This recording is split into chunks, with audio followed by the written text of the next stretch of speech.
What's up mga kuwetabos? Maupeng hapon na yung atanan. Sa araw ng linggo bukas mga kuwetabos ay pupuntahan natin si nanay. Dahil nakita ko ang vlog ni Dapal Dapal Vlog. O panoorin ninyo. Guys, so tabangan nato kay meron sa tuyo mga to sa kay makain ka nay.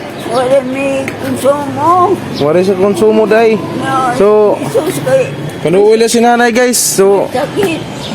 masakit ang asawa nay. Oh, may sakit ay.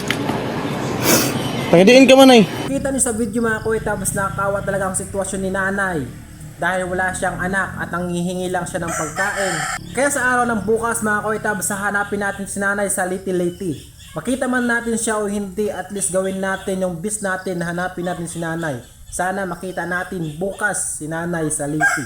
O hindi si nanay taga-biliran, pero yung tulong abot kahit saan basta nangangailangan. So dahil may blessing ako bukas, kaya babahagi ko kay nanay. Papasalamat din ako sa aking isang followers na nagbahagi din siya ng kaunti para kay nanay para bukas. At mga kuwetabs, abangan nyo ang video namin bukas na pupuntahan namin si nanay. Kaya ang video nito mga kuwetabs, don't forget to share naman para mas maraming makapanood.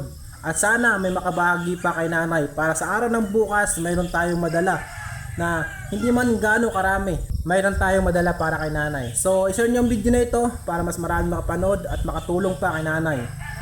Kaya mga katabs, maraming salamat. God bless. Bye bye.